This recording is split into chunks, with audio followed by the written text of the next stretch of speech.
Hello, and welcome back to the next episode of This Healthy Life podcast. I am very excited for my guest today. I have Dr. Jill Carnahan, and she is a board-certified functional medicine expert and also the founder of Flatiron Functional Medicine. And as a survivor of breast cancer, Crohn's disease, and toxic mold illness, she has a wealth of information that she's going to be able to share with us. She's been on the medical side and the patient side, so it's such a unique experience, and I'm sure you've learned so much on that journey. You're also the author of a book called Unexpected, and you have a new documentary coming out, Doctor Patient, which is going to cover that kind of dual role that you've lived. So you have such an inspiring journey. I'm so excited for you to share your wealth of knowledge and your own personal journey with our guest today. So welcome. Thank you for having me, Erica. Always fun to talk about these great transformational things. Absolutely. It's been such an amazing journey you've been on. So I'd love for you to start with an introduction about yourself, share a little bit about your journey and how you kind of ended up in the functional medicine world as well. Yeah, so I grew up on a farm in central Illinois. I was one of 5 children, and no one else in the family had ever been into medicine. And I kind of knew I wanted to do something to help people, but never in a million years had I thought about medicine. And I actually grew up in a very we grew organic garden produce, and we went to doctors and stuff, but there was lots of things we could do before we would go to the doctor. And so it wasn't the natural thing like to go into medicine. But as I really looked into acupuncture, chiropractic, all these other fields, I was like, well, why not go into medicine and actually learn kind of the best system that the US right now has for reimbursement and maybe change it? So I always joke I kind of infiltrated into the medical system, and I wanted to get a great training, but then really learn how could we transform medicine. So that's where I landed and was in Loyola University, Chicago. And in my 3rd year, all of a sudden, as you mentioned in the intro with my movie, Dr. Patient, I became the patient. I found a lump in my left breast and was diagnosed with breast cancer. And as many of you know, in younger women, it's a death sentence. Like it's a very, very aggressive disease. So I was diagnosed with breast cancer at 25 years old. In fact, at the time, about 20 years ago, I was the youngest one ever diagnosed at Loyola University. So it was quite a transition from being in medical school to all of a sudden being a patient with a life-threatening illness. Yeah, absolutely. And then you also dealt with Crohn's and mold as well. So when did that come into your journey, and when did that start for you as well? Yeah, so went through the breast cancer, got a very aggressive chemotherapy, radiation, and surgery.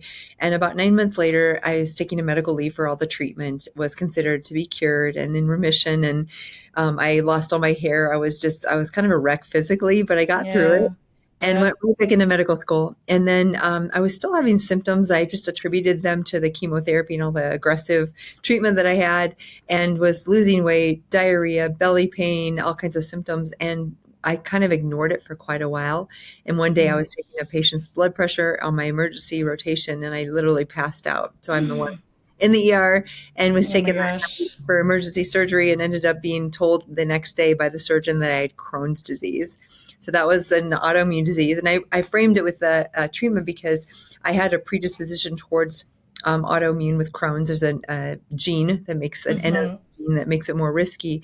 But really it makes sense because you have this toxic chemotherapy that affects the gut lining. And then for someone like me who has an aggressive response to that insult on the gut lining, I developed Crohn's. So it was kind of a perfect storm. Yeah. And then I got through that, really learned a lot about how diet and looking at the gut microbiome can reverse. And about, I would say I first came across the specific carbohydrate diet, and I started to make some changes and had a really significant absolute change in symptoms within about 2 weeks of changing my diet, after I was told by the gastroenterologist that diet has nothing to do with it, right? So even though I kind of knew maybe, but I'm just a 3rd-year peon medical student and I didn't really know, but I'm like, let me try.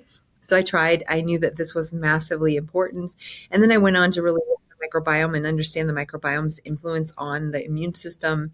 And then over the next several years, I was considered cured of Crohn's disease. It took a little while, but that was that journey. And then I'm doing fine. I moved to Colorado to start my practice. Out here, I'd practiced in Peoria before that and was doing great. I was running marathons and skiing and pretty happy, healthy lifestyle. And then we had a flood in Boulder, Colorado, where I live, a massive flood that caused a lot of water damage. And my office building had water damage. And about a year later, as is classic with mold, I didn't know it at the time, but I started getting very, very sick. I started hair, having rashes, brain fog. And I started getting so sick that I knew I had to figure it out. And we started doing testing my own urine for mycotoxins and then bulk samples of the building. And it was a pretty clear match after several days where I found out I had black toxic mold in the basement of my office. And I literally had to leave that office and start to figure out how to heal from toxic mold. That was in 2014 when the journey started. And it's funny, now I'm kind of the mold expert, but Yeah. all this came through my own experience. Yeah, it's unfortunate you had to live through so many of these different experiences, but also amazing that you're a healthcare practitioner and you're a doctor and you're able to help people, navigate these things that so many doctors that are treating these conditions have never experienced it themselves. So having been in the driver's seat and kind of knowing what worked for you and knowing what it felt like, I think really gives you an edge when sharing your knowledge and working with people. So that's I'm glad you're putting it to good use. So you mentioned that you're the mold expert, and I do want to dive deep into mold because I think that's a topic that people are starting to hear more and more about, but people don't really know. And so, when you think of mold, you're like, oh, the mold in my shower, or like not a lot of people think that is like behind the walls or in our foods and all these other different sources of ways that you can get mold and mycotoxins into your system. So I'd love to kind of start there and then kind of lead into what sorts of common symptoms can happen with mold and not so common symptoms that people might be experiencing that can help them put two and two together. Yeah, so you're right, because we have more and more like LEED certified buildings that are super environmentally friendly and very Mm-hmm. low, a very high efficiency with Mm-hmm. what happens in some of these, and not that those are all the problem, but whether it's quick construction of buildings that's not done in a very quality manner, or it's a super certified building that's so airtight that there's no airflow exchange, or there's differentials in humidity, or there's water damage we see nowadays, hurricanes and floods and Yep. fires, and you name it, there's all kinds of natural disasters happening at Mm-hmm. increasing rates. So I think all of this combines to create this issue where there is just so many more places that are actually contaminated with mold. And so because of that, more and more people are like, what is wrong with me? I moved to this house 3 years ago. Ever since then, I've had autoimmunity, cognitive dysfunction, fatigue, and it can really cause a multitude of symptoms and systems that are affected. So it's confusing because it affects the Mm-hmm. whole body in different areas. So common symptoms, number one is cognitive decline, memory issues, word finding, brain fog. So cognitive Mm-hmm. is probably the highest quoted symptom that people have. In fact, I worked with Dale Bredesen, who does the Bredesen protocol and reversing Alzheimer's disease, and he was quoted as saying maybe a decade ago that 1 in 3 younger people with Alzheimer's, meaning like 40s and 50s, Mm-hmm. are mold related. And now Wow. he's like, Jill, I think it could be as high as 1 in 2, which is Wow. That's crazy. crazy. That is so crazy. So That you, and Lyme too. Lyme is a yeah, big trigger for Alzheimer's and stuff too. So it's just crazy that these things are kind of overlooked and not it investigated is. if you're diagnosed with that condition. hmm And then other symptoms, fatigue is a big one because it affects the mitochondria. So a lot of people just have unexplained fatigue. Mast cell activation is a hot new term that just means the cells that are primordial protection cells in our immune system start to go crazy, throw out all their various agents like prostaglandins and histamine, and this will cause symptoms such as rashes or hives or congestion or brain fog or leaky gut or many other symptoms. The gut's pretty badly affected by mold. It creates more permeability. All of a sudden, people will become more sensitive to foods or things that they could eat before they can't eat. They'll have alcohol intolerance. And many patients just have exposure that causes inflammation to the innate immune system. But some people can actually have colonization in the sinuses or the gut as well. So they literally could have aspergillus growing in their sinuses or in their gut. So those are just a few. There's so many other things that can be caused by mold, but some of the common ones are fatigue, brain symptoms, and Hmm. types of issues. Okay. And then you mentioned mast cell activation. That's I feel like a new, not buzzword, but common thing that a lot of people are experiencing. So is generally the root cause that kind of triggers that a mold exposure and mycotoxic exposure that triggers that? Or are there other things in your body that can also trigger mast cell activation so that if someone's diagnosed with that, they can maybe dig deep into mold or some other realm that might be triggering that for them? Yeah, so this is interesting because you kind of mentioned and alluded to this earlier, but how I frame functional medicine, root cause for complex chronic illness, especially unexplained mysterious symptoms, often it comes down to toxic load on one side and infectious burden on the other. What that means, toxic load would include mold and infectious burden would include Lyme. And those Yeah. two things, when they come together, create innate immune system dysfunction and inflammation. And then that drives this whole cascade of either autoimmunity, cognitive dysfunction, leaky gut, all of these things we already talked about. But Mm-hmm. at the core, many times it is toxic load, which heavy metals, parabens, phthalates, PCBs, uh, Yep. polycyclic aromatic carbons, and on, and mold, and mercury. And then on this other side is the infections, which they're going along just fine. And those infections our immune system should keep in check, meaning they're not really problematic. So, for example, when you get chickenpox when you're 5, you get the rash, you get sick, you get well, and it should never bother you again. But hypothetically, if you're 65, you have a hip replacement, you're under stress, you're not sleeping, you just had surgery, and you get shingles, that's just a reactivation of an old virus you had when you were 5 years old. And it's the same analogy when we think about tick-borne infections or Epstein-Barr or some of these infections. Many of us have been bitten by a tick or a spider or have some sort of vector like Borrelia, Bartonella, Babesia, Ehrlichia, Anaplasma, and it's fine, and we don't need treatment. Our immune system is keeping it in check. Or Epstein-Barr, which was mono when we were 19 years old in college. And all of these things shouldn't bother us, but when we get into a weakened state, they can pop up. And the relation of that to mold is often when someone gets into a moldy environment, the mycotoxins that mold produces are immunosuppressive many times. So what Mm-hmm. happens is they get into a moldy home, they were doing just fine. That immunosuppression causes reactivation of things like Epstein-Barr or old Lyme disease. And all of a sudden they're having neck pain, joint pain, Mm-hmm. fatigue, thyroiditis, or any number Yep. of things that can pop up. And that's kind of how those two things interplay and create Mm-hmm. many of the complex chronic illnesses that we see. Yep, absolutely. And then, so a common thing I've found with mold as well is that it can trigger on, like you mentioned, issues with your thyroid and autoimmune conditions. So that's more kind of, instead of suppressing the immune system, that's more of an overactive immune system. So, how does it trigger on those autoimmune conditions, and what's kind of the mechanism that happens behind that? Yeah, great question, because it kind of can do both at once. You can actually see, if you're checking antibodies, that whole B cell system, you might see suppressed production of immunoglobulins or something like that. But then on the same person, you might also see antibodies to thyroid, antibodies to neurons, antibodies to joints.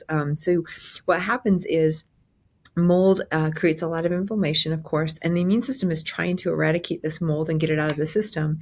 But in doing so, it's revving up that system to try to eradicate it, and it can kind of cause collateral damage. So then all of a sudden, tissues get damaged from this cytokine storm and inflammation. And when tissues are damaged, whether it's a virus infecting the thyroid or whether it's the inflammation from the mold causing collateral damage on the gut lining, the body sees those damaged tissues. It's called PAMPs and DAMPs, pathogen-associated molecular patterns and damage-associated molecular patterns. And those things will then trigger the immune system to come to the response. But in doing so, often the body will mistakenly make antibodies to an organ like thyroid or to the gut lining or to the brain or to the joints. And then all of a sudden you have an autoimmune disease. But it is kind of counterintuitive that at the same time you can have both immune compromise and autoimmunity in Mm-hmm. person. Yeah. Yeah, it seems like your immune system is just kind of haywire no matter Yeah. whatever's triggering it until you get that cleaned up and taken out. And then do you find a lot of times that if people say, detox for the mold or treat some of these infections or detox the metals and things like that, that the autoimmunity kind of calms down on its own? Or are there things that you can do to calm down that autoimmunity once you've gotten that toxic load down? Yeah, one of my favorite platforms is reversible autoimmunity. And I love using that term because it's kind of like, wait, I thought this wasn't. So many patients are Yeah, told you it's have permanent. rheumatoid arthritis or you have multiple Yeah. sclerosis or you have Crohn's disease like I did. I was told it was irreversible. I was going to have it lifelong. I would need drugs and surgery likely during my lifetime. I'd probably need to be on immune modulating drugs forever, and that it's incurable. And I just didn't take that as the end story, and I kept searching.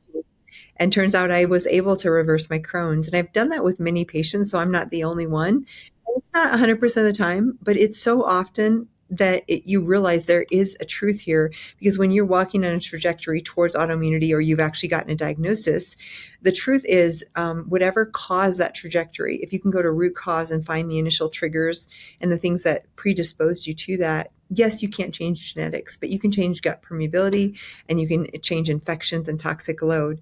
And you alluded to this, but if you have to do an order of operations, you want to stabilize mast cells. You want to treat the toxic exposure first, and then you want to treat the infections.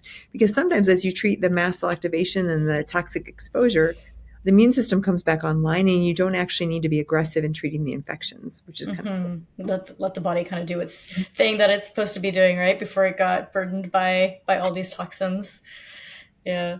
Okay, so I have a if someone suspects that they might have mold or they have some of these symptoms that you're describing, what's the best way to test your home or your environment to see if you're dealing with it, and then also test your body to see what your body's kind of holding on to and dealing with? Yeah, and great clarification because there is like this home and body. So always, Yeah. and you do want to get kind of we call them IEPs, indoor air quality professionals. And Mm-hmm.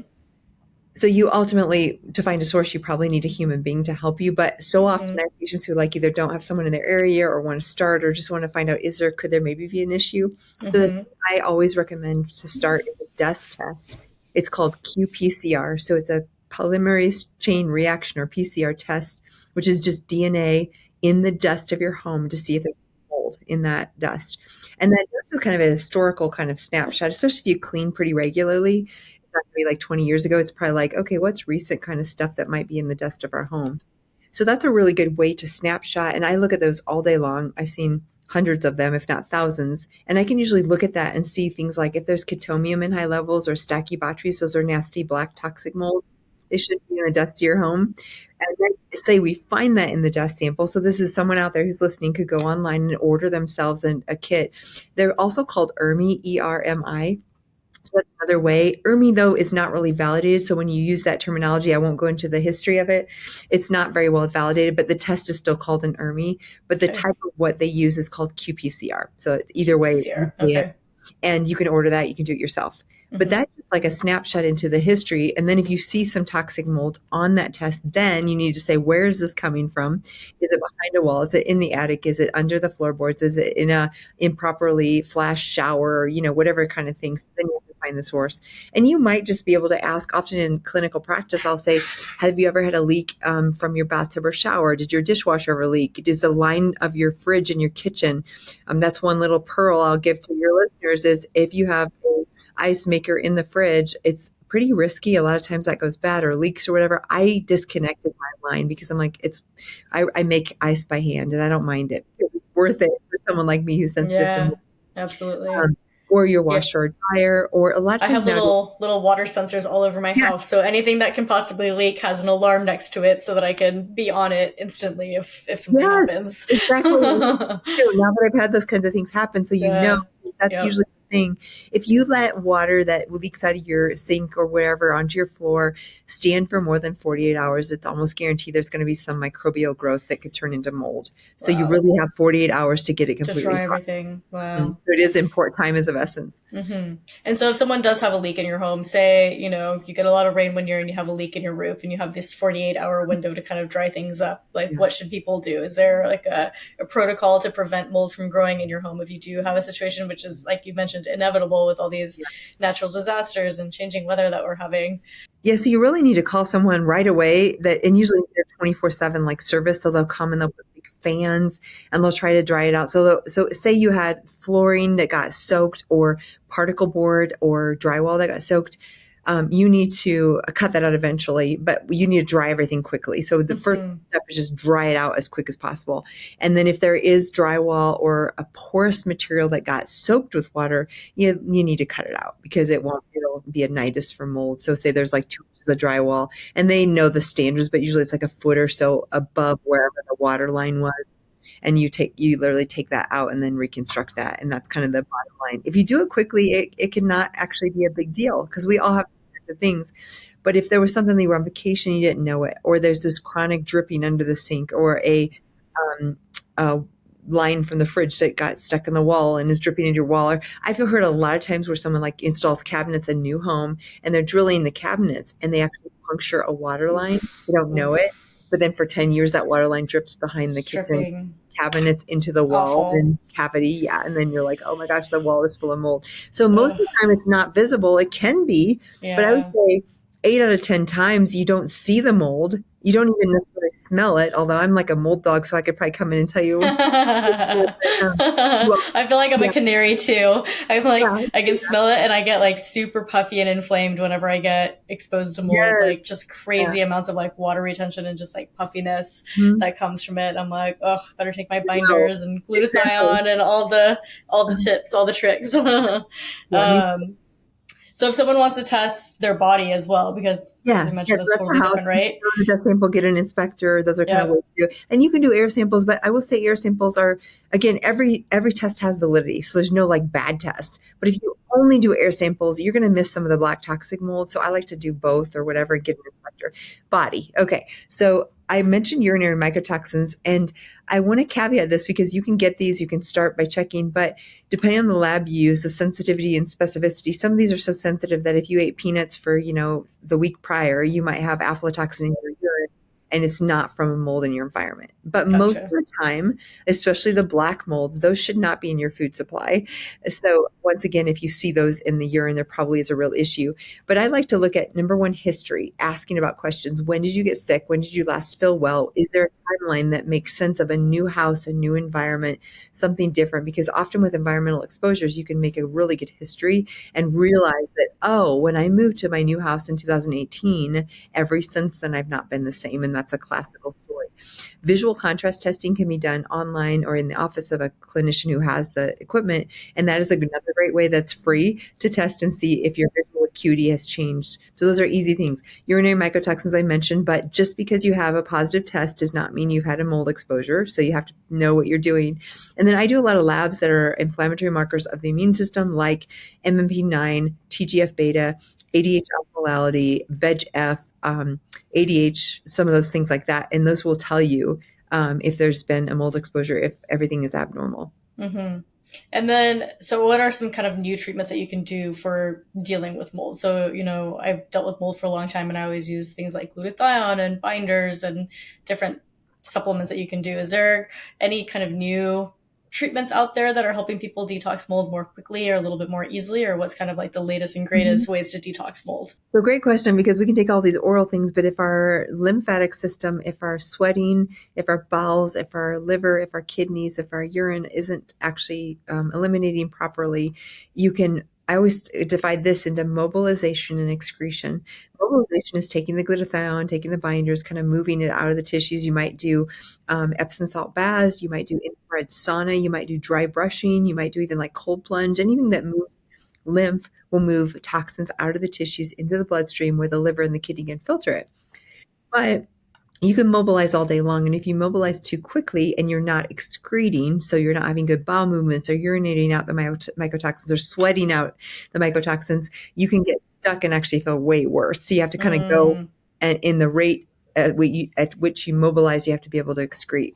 So yep. some of the newer things, again, I mentioned all these because it's not always just glutathione.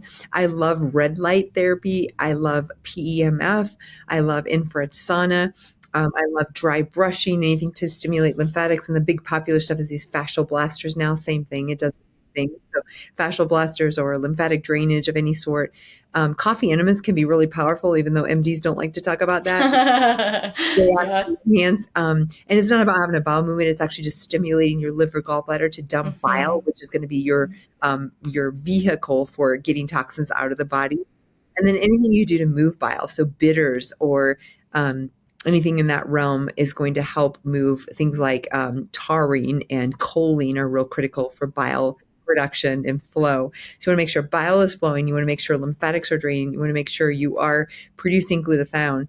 But for example, someone could actually detox without ever taking glutathione, which is like the thing we talk about all the time. Yeah. As long as they had the precursors and they were doing all the right stuff, glutathione is incredibly helpful. Don't get me wrong, but it's not that you have to do exactly a right protocol to make it work.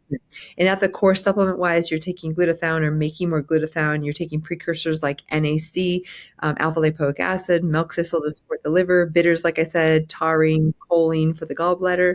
And then binders are incredibly powerful because they will actually grab with a charge those bile acids and toxins in your bowel and pull them out. So clay, charcoal, glycomannan, chlorella, humic fulvic acids are all really powerful. Great. And then, so generally, if someone is embarking on the start of a mold detox, how long does it usually take to kind of rid their body of the mold, assuming they're not constantly being exposed to it? Yeah, great question. Because that's another thing we didn't mention, but at the number one slot is get out of the exposure. Yeah. Now, it doesn't Yeah. mean to leave your house and leave everything you own. I don't be alarmist at all, but you have to get to a low enough exposure to where your body can bail out the leaking boat.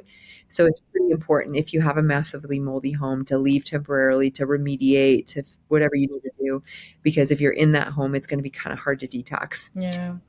But yeah, basically, you want to get that load down through mobilization and excretion, and then make sure you're not getting exposed to deal with that issue. Mm-hmm. And then let's talk about some foods that also can expose you to mold. So it's not always just kind of what's in your home and behind your walls. You mentioned peanuts, and that could have come out, even if you ate the peanuts a week ago, that could kind of trigger your mold test to show that you had mold in your system from something. But there's other foods, right? Like coffee, corns, grains. Like what are some of the moldiest foods that you should be cautious of, or just seeing how you feel when you eat them in case those are providing an additional exposure? Yeah, so grains are hugely contaminated. Our wheat, our corn, much of our grains is stored in bins that are moldy and moist. So it's real common. In fact, I grew up on a farm, and I always thought I was allergic to corn and soybeans, which is our crops that grew. And in hindsight, it was the mold that grew on them that I was allergic to, not the corn and Not soybeans the actual themselves. food. So real common. And I think this is one reason why paleo grain-free kinds of diets are so popular and successful. Not that all grains are bad, it's just that many grains are contaminated with molds and mycotoxins. Yep. You mentioned coffee and chocolate, both grown in humid climates. So you want to make sure both of those kinds of things, which I always joke are my two favorite food groups, I know. right? You want to make sure they're not moldy, so they're either tested or, and they've done testing with treatment, say mycotoxins in food, and even gamma radiation and some really, really intense heat up to 500 degrees Fahrenheit doesn't really kill the mycotoxins. Wow. So this is really hardy stuff. So if you're Yeah. happy with mycotoxins, brewing it is not going to get that free of mycotoxins. No. So, and then other things like peanuts, cashews, pistachios are high moldy nuts. Those you want to be a little bit more cautious of. Anything fermented or fungal based is maybe an issue. Now, not everyone has to avoid mushrooms and fungus, but if you're super colonized or sensitive to yeast, then you probably won't do well with a high fungal diet that has Mm-hmm. sugar or that has things like mushrooms. Mm-hmm. Mm-hmm. And then I just want to make sure that people are clear that this isn't like food that you're visibly seeing the mold on. Like this is so microscopic, like you're not going to see it. These are just foods that are like inherently moldy, or like I've read before that even with corn, like a lot of times like the mold almost grows inside of the plant, Mm-hmm. the way it's been grown. So this isn't food that you're like serving up that's moldy. This is That's it's in the exactly plant. right. So I want to make sure that's clear for listeners. Yeah, and even berries. You all gone to the fridge where you're like, it's been like 4 days in the fridge, and all Yeah. of a sudden the blueberries are moldy. Oh, that's Yeah. visible, right? But a lot of Yeah, times, exactly. especially peanut, pistachio, you're not going to see it at all. You're just going to either feel poorly after you eat it, and it's also, I want to say, like peanuts, pistachios aren't bad. Coffee, chocolate, none of these things are bad foods. But if Mm-hmm. someone's in the midst of a real intense detox and they just got out of a mold exposure, even mushrooms are phenomenal for the immune system. I use them all the time in my patients. So cordyceps and maitake, shiitake, phenomenal. But when you're in the midst of an acute mold exposure, it's just better to lower the fungal burden, and your body knows fungus. And so even if it's a good mushroom, just in the beginning, I usually have people be cautious with that because Yeah. it could kind of trigger an immune reaction. Not So if everyone. someone's sensitive to mushrooms, is that maybe a hint that perhaps they have maybe some sort of fungal infection going on or some kind of mycotoxin burden going on, or is that not related usually? Yeah, that's a great question because I do think a lot of times it's just like if we would test antibodies in the blood to aspergillus or penicillin. With people who've had a recent mold exposure, that will often be positive because they've recently been exposed and their body's starting to mount a reaction to it. So in the same way, you could be definitely more sensitive with a recent exposure to any type of fungus um, in after exposure. Cool. And then, so I want to touch a little bit on the HLA gene as well. So about 30% of the population has a specific gene set that makes you more susceptible to mold, more susceptible to being able to detox and Lyme as well and things like that. So for people that have that gene, Well, first of all, can you share how people would explore seeing if they are part of that 30%? And then what happens to people when they're in that 30%, and how do they detox compared to, say, someone that doesn't have the gene? Yeah, so this is called HLA typing. It can be kind of complex, although online there's more and more formulas and ways that you can look it up if you have the actual testing. And this is part of our cell receptors. So it's kind of like, it's almost like type A blood versus type B blood. This is a similar type of thing that's on the cells. And it kind of tells us the type of genetics we have with our immune system. And Dr. Richie Shoemaker originally did the research.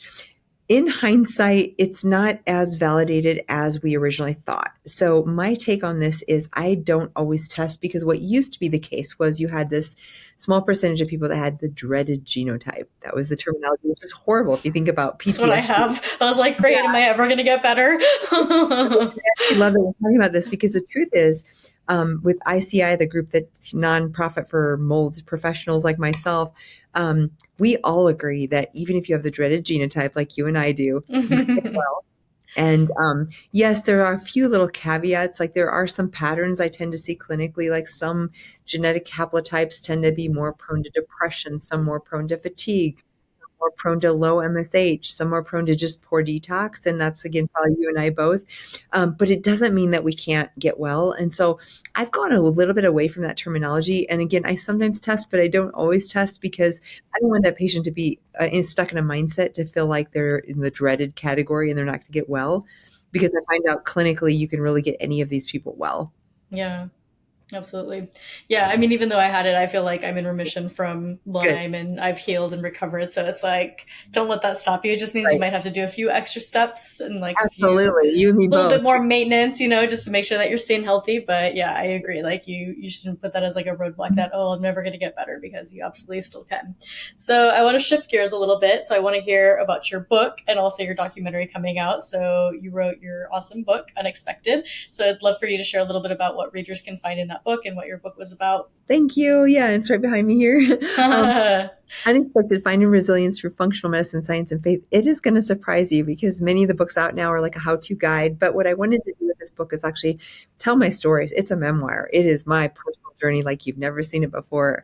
But the hope there is that the reader could identify in some pieces and parts of my journey. And as I read that my story, it would actually just be a reflection for them to have hope and have insights into what they could do to get well. So it is my journey through breast cancer and Crohn's disease and mold-related illness and a tragic divorce and multiple different things and crazy dating experiences and the whole gamut. But what I did is just try to share vulnerable on what I learned, what I hopefully will never have to go through again. But in the midst of that, there's also these sidebars all through the chapters where it's like how to detox from mold, what to do if you have water damage, how to heal from Crohn's disease. Here's the diet that I used. And so in between that is still a how-to guide. So you can kind of flip around and do it however you want. It's also on all, audio recordings. If you like to listen to a book, I read it myself. And so, but my feedback has been really, my goal was to inspire people wherever they are in that journey, or if they're a health professional, they're like struggling to, find balance and not be, stuck on overachievement or identity with worthiness, or there's so many themes in the book. Yeah. And so if you do read it, just hopefully you are inspired in your healing journey. Awesome. I love that. I love that. It's like kind of like just your raw story of what you went through, and hopefully someone that's in the same shoes that's finding a difficult path can draw some inspiration Make from some that and know pieces. that things can get Exactly. better. And then as we Awesome. were writing the book, I was like, it was midst of COVID, right? I'm getting finished with Yeah. the final draft. And I was like, oh, is anyone reading anymore? Everybody's on Netflix. So I had this idea one day in early January 2021, I need to do a movie. Now I have no experience, right? But that all ended up getting a team producer, and we did a documentary called Dr. Patient. You can see it at drpatientmovie.com.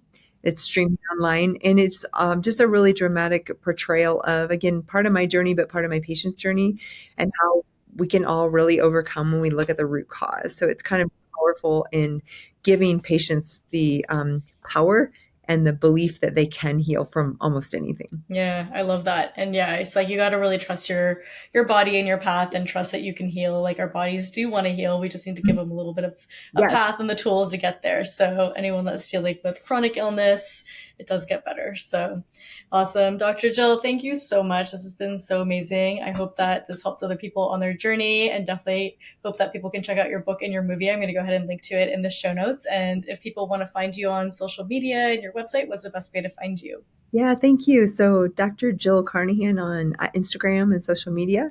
And then my website is just my name as well, jillcarnahan.com. Awesome. Thank you so much. This has been amazing. You're welcome. Thanks for having me. Thank you.